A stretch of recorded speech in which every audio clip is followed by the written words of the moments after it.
Dominick Cruz exposes UFC rankings. He says they want to see me get beat to death for money. Welcome to Fights, the ultimate home of UFC breaking news, shocking updates, and every story that sets the MMA universe on fire. Stay tuned because here, the real action begins.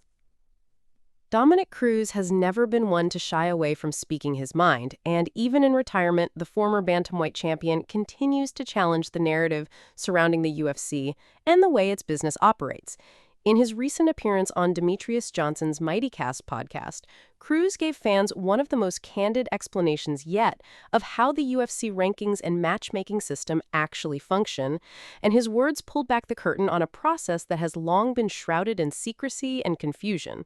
For years, fans, fighters, and even media have questioned the methodology behind the official UFC rankings. The rankings are ostensibly produced by a panel of media members, yet the criteria are often unclear, the panelists themselves are sometimes obscure or inactive, and the end results frequently do not align with common sense or competitive merit. Even UFC CEO Dana White has at times criticized the rankings when they failed to reflect the promotion's interests. Now, Cruz, who spent over a decade at the top of the sport, says the rankings are less about performance and more about paychecks. According to Cruz, the number next to a fighter's name is often dictated by how much money they're making, which is tied directly to the contract they negotiated with the promotion. Cruz laid out his perspective with a detailed example. He explained that when fighters renegotiate contracts at certain points in their careers, the size of the deal has a major influence on how they are booked and where they appear in the rankings. If a fighter is able to secure a lucrative contract, then regardless of their win-loss record, the UFC has a financial incentive to keep them in high-profile fights. The company wants to get a return on its investment, and that means matching them with big-name opponents and keeping them in positions that draw fan interest. Cruz described a scenario where a fighter signs a strong deal, fights on short notice for a title, and earns championship-level pay. Even if that fighter loses, they remain at the top of the rankings simply because their salary dictates that they need to be placed in big fights. Otherwise, the UFC would be paying premium money for low-profile matchups.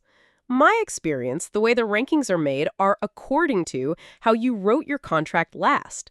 So if I wrote a big contract to fight you, and I renegotiate at fight number 4, and then they ask me for a favor to fight you on 1 week's notice for a title, I have an opportunity to renegotiate my contract, and I can probably get a good chunk. So let's say I negotiate really well, and I get up to more money than anybody in the division, and then I lose to you. I'm still making that money. Now that they're paying me, you're telling me I just lost, they're going to give me number 10 now, but I'm making money to fight for a title? They're not going to pay me title money for that. Never. You see what I mean? So that's the true ranking, is how much your contract is written for.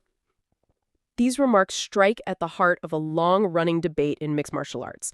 Is the UFC truly a sport governed by competitive merit, or is it an entertainment business that prioritizes financial return and star power? Cruz's explanation suggests that fighters are not ranked solely by their wins and losses, but also by how much the UFC stands to gain or lose financially by placing them in particular positions on the card. This is not entirely surprising to longtime observers, but it is rare for a fighter of Cruz's stature to speak so plainly about it. During his career, Cruz was no stranger to the realities of business. Injuries limited his schedule, but he was consistently positioned in high-profile fights because of his legacy as a dominant bantamweight champion and his drawing power. He fought marquee names like Uriah Faber, Cody Gargan, TJ Dillashaw, and Henry Cejudo, remaining relevant even during stretches of inactivity. By his own admission, the UFC continued to book him against top 5 opponents even when he lost consecutive fights, simply because his contract value and name recognition justified it. Even if I lost the title, even if I lost 2 in a row, they're still giving me top 5 because I'm getting paid so much. They want to see me get beat to death for that money. Cruz's perspective also echoes criticisms voiced by others, including Demetrious Johnson himself. Johnson, widely considered one of the greatest mixed martial artists of all time, has argued for years that the UFC operates more like a hybrid of sport and entertainment, where matchmaking decisions are driven as much by marketability as by competitive legitimacy. On MightyCast, Johnson once again raised the question of whether MMA at the UFC level should still be considered a sport at all. If rankings and title opportunities are based on financial incentives rather than merit, can the UFC truly be considered the pinnacle of competitive sport?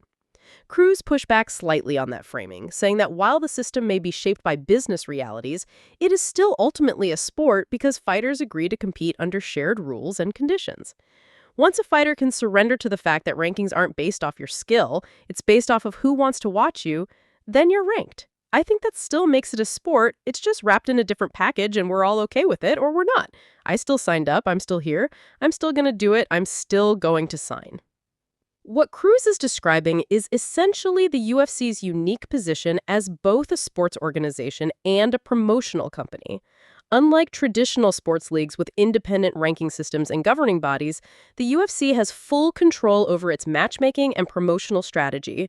It can decide who fights whom, when and why, and its rankings serve more as a promotional tool than an independent measure of merit.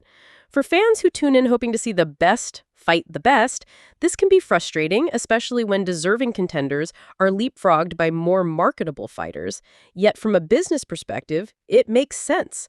The UFC's value lies in its ability to generate excitement and pay-per-view sales, and that often means prioritizing fighters who can draw an audience regardless of whether they have the most deserving record. Cruz's comments also highlight the precarious position fighters are in when negotiating contracts. A well-timed renegotiation can elevate a fighter's career and keep them in marquee matchups, while a poorly timed deal can relegate them to the undercard even if they are winning consistently. The lack of transparency in the UFC's ranking system compounds this, as fighters may never know exactly how their contract status is influencing their official standing. This benefits established names, but makes it harder for rising fighters to break through. For up-and-coming contenders who may not yet command high pay, the path to the top can be slow and uncertain. Even with impressive win streaks, they may find themselves overlooked if the UFC does not see immediate financial value in pushing them into the spotlight. Looking back at Cruz's career, it is easy to see how he navigated these realities. His dominance at bantamweight made him a household name among hardcore fans, and even after long injury layoffs, the UFC continued to book him in high-profile fights because he carried both legacy value and contract value. When he returned to win the bantamweight title in 2016, after years away from the sport, it was one of the most remarkable comeback stories in MMA history, and the UFC marketed it as such. Even in his later years, when he lost to fighters like Henry Cejudo and Marlon Vera, he remained a feature attraction because the UFC had invested in him as a name brand. The implications of Cruz's comments reach beyond his own career.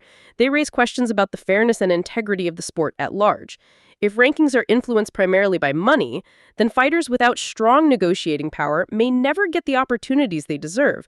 This can stifle competition and create a cycle where only the most marketable fighters rise to the top, while equally skilled but less popular fighters are left behind. The debate over whether MMA is a sport or entertainment is not new, but Cruz's first-hand perspective adds weight to the argument that the UFC operates under its own unique rules, where merit is just one factor among many. Still, Cruz insists this does not diminish the sport itself. The competition inside the cage remains real, and the fighters who step in accept the terms of the system. The rankings may not always reflect pure competitive merit, but the fights themselves still demand the highest level of preparation, skill, and courage. For Cruz, that's what keeps MMA firmly in the realm of sport, even if the promotional framework around it blurs the lines with entertainment. His comments serve as both a critique and a reminder of the complexities of professional fighting at the highest level. As MMA continues to grow globally and new promotions emerge, the UFC's approach to rankings and matchmaking will remain a subject of scrutiny. Fighters like Cruz, who are willing to speak openly about the business side of the sport, provide valuable insight into how the industry operates behind the scenes.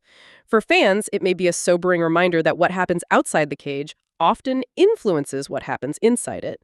For fighters, it underscores the importance of smart contract negotiations and understanding the business realities that shape their careers.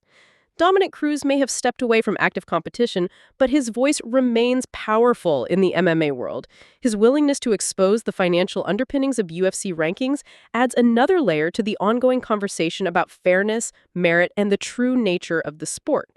Whether fans view MMA as pure competition or as a blend of sport and entertainment, Cruz's words make it clear that money is a driving force behind the matchups we see and the rankings we debate. In the end, the UFC is both a sport and a business, and fighters who succeed are those who learn to navigate both arenas. Thanks for watching Fights, your ringside seat to every twist, every comeback, and every breaking moment in UFC. Don't forget to like, share, and subscribe so you never miss the next big fight story.